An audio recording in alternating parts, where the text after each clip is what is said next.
चमत्कारिक मेहंदीपुर बालाजी महाराज की संपूर्ण कथा। राजस्थान के सवाई माधोपुर और जयपुर की सीमा रेखा पर स्थित मेहंदीपुर कस्बे में बालाजी का एक अति प्रसिद्ध तथा प्रख्यात मंदिर है, जिसे श्री मेहंदीपुर बालाजी मंदिर के नाम से जाना जाता है। भूत प्रेताज ऊपरी बाधाओं के निवारणार्थ यहाँ आने वालों का तांता लगा रहता है। तंत्र मंत्राज ऊपरी शक्तियों से ग्रसित व्यक्ति भी यहाँ बिना दवा और तंत्र मंत्र के स्वस्थ होकर लौटते हैं। संपूर्ण भारत के आने वाले लगभग 1000 रोगी और उनके स्वजन यहाँ नित्य ही डेरा डाल रहते हैं। बालाजी का मंदिर मेहंदीपुर नामक स्थान पर 2 पहाड़ियों के बीच स्थित है, इसीलिए इन्हें घाटे वाले बाबा भी कहा जाता है। इस मंदिर में स्थित बजरंग बली की बाल मूर्ति किसी कलाकार ने नहीं बनाई, बल्कि यह स्वयंभू है। यह मूर्ति पहाड़ के अखंड भाग के रूप में मंदिर की पिछली दीवार का कार्य भी करती है। इस मूर्ति को प्रधान मानते हुए बाकी मंदिर का निर्माण कराया गया है। इस मूर्ति के सीने के बाईं तरफ एक अत्यंत सूक्ष्म छिद्र है, जिससे पवित्र जल की धारा निरंतर बह रही है। यह जल बालाजी के चरण तले स्थित एक कुंड में एकत्रित होता रहता है, जिसे भक्तजन शरणामृत के रूप में अपने साथ ले जाते हैं। यह मूर्ति लगभग 1000 वर्ष प्राचीन है, किंतु मंदिर का निर्माण इसी सदी में कराया गया है। मुस्लिम शासन काल में कुछ बादशाहों ने इस मूर्ति को नष्ट करने की चेष्टा की, लेकिन वे असफल रहे। वे इसे जितना खुरवाते गए, मूर्ति की जड़ उतनी ही गहरी होती चली गई। थक हारकर उन्हें अपना यह प्रयास छोड़ना पड़ा। ब्रिटिश शासन के दौरान 1910 में बालाजी ने अपना सैकड़ों वर्ष पुराना चोला स्वतः ही त्याग दिया और जब इस चोले को लेकर समीपवर्ती मंडावर रेलवे स्टेशन पहुंचे, जहां से उन्हें चोले को गंगा में प्रवाहित करने जाना था। ब्रिटिश स्टेशन मास्टर ने चोले को निःशुल्क ले जाने से रोका और उसका वजन करने लगा, लेकिन चमत्कारी चोला कभी मन भर जाता और कभी 2 मन कम हो जाता। असमंजस में पड़े स्टेशन मास्टर को अंततः चोले को बिना लगेज लिए जाने देना पड़ा और उसने भी बालाजी के चमत्कार को नमस्कार किया। इसके बाद बालाजी को नया चोला चढ़ाया गया। यज्ञ, हवन और ब्राह्मण भोज एवं धर्म ग्रंथों का पाठ किया गया। एक बार फिर से नए चोले से एक नई ज्योति दीप्यमान हुई। यह ज्योति सारे विश्व का अंधकार करने में सक्षम है। बालाजी महाराज के अलावा यहाँ श्री प्रेतराज सरकार और श्री कोतवाल कप्तान भैरव की मूर्तियाँ भी हैं। प्रेतराज सरकार जहाँ दंडाधिकारी के पद पर आसीन है, वहीं भैरव जी कोतवाल के पद पर। यहाँ आने पर ही सामान्य जन को ज्ञात होता है कि भूत प्रेतादि किस प्रकार मनुष्य को कष्ट पहुँचाते हैं और किस तरह सहज ही उन्हें कष्ट बाधाओं से मुक्ति मिल जाती है। दुखी कष्टग्रस्त व्यक्ति को मंदिर पहुंचकर तीनों देवगणों को प्रसाद चढ़ाना पड़ता है। बालाजी को लड्डू, प्रेतराज सरकार को चावल और कोतवाल कप्तान भैरव को उड़द का प्रसाद चढ़ाया जाता है।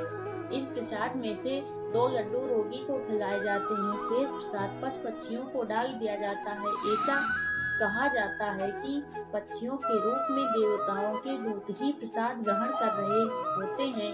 प्रसाद हमेशा थाली या दोने में रख कर दिया जाता है। लड्डू खाते ही रोगी व्यक्ति झूमने लगता है और भूत प्रेताद स्वयं ही उसके शरीर में आकर बड़बड़ाने लगते हैं। स्वतः ही वह हथकड़ी और बेड़ियों में जकड़ जाता है।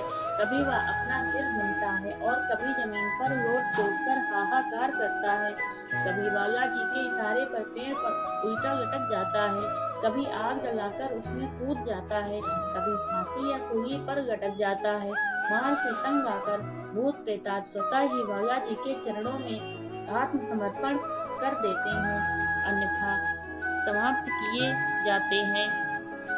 बालाजी ने उन्हें अपना दूत बना लेते हैं।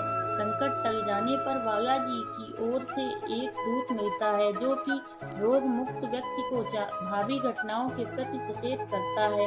बालाजी महाराज के मंदिर में प्रातः और सायं 4 घंटे पूजा होती है। पूजा में भजन, आरतियों और चालीसों का गायन होता है। इस समय भक्तगण पंथबद्ध हो देवताओं को प्रसाद अर्पित करते हैं। वहीं भूत प्रेत से ग्रस्त रोगी चीखते चिल्लाते उलट पुलट होते और दंड भुगतते हैं। मंदिर में प्रेतराज सरकार दंडाधिकारी पद पर आसीन है। प्रेतराज सरकार के विग्रह पर भी चोला चढ़ाया जाता है। प्रेतराज सरकार को दुष्ट आत्माओं को दंड देने वाला देवता के रूप में पूजा जाता है। भक्ति भाव से उनकी आरती, चालीसा, कीर्तन, भजन आदि किए जाते हैं। बालाजी के सहायक देवता के रूप में प्रेतराज सरकार की आराधना की जाती है। पृथक रूप से उनकी आराधना उपासना नहीं की जाती, न ही उनका कोई मंदिर है। वेद पुराण धर्म ग्रंथ आदि में कहीं भी प्रेतराज सरकार का उल्लेख नहीं मिलता। प्रेतराज श्रद्धा और भावना के देवता हैं। कुछ लोग बालाजी का नाम सुनते ही चौंक पड़ते हैं। उनका मानना है कि भूत प्रेतादि बाधाओं से ग्रस्त व्यक्ति को ही वहां जाना चाहिए। ऐसा नहीं है। कोई भी जो बालाजी के प्रति भक्ति भाव रखते हैं, इन तीनों देवों की आराधना कर सकता है। अनेक भक्त तो देश विदेश से बालाजी के दरबार में मात्र प्रसाद चढ़ाने नियमित रूप से आते हैं।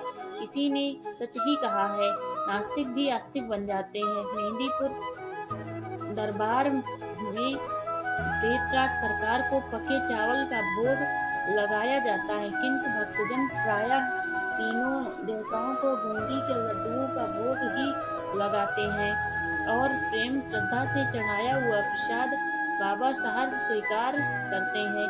कोतवाल कप्तान श्री भैरव देव भगवान शिव के अवतार हैं। उनकी ही तरह थोड़ी भक्तों की थोड़ी सी पूजा अर्चना से प्रसन्न हो जाते हैं।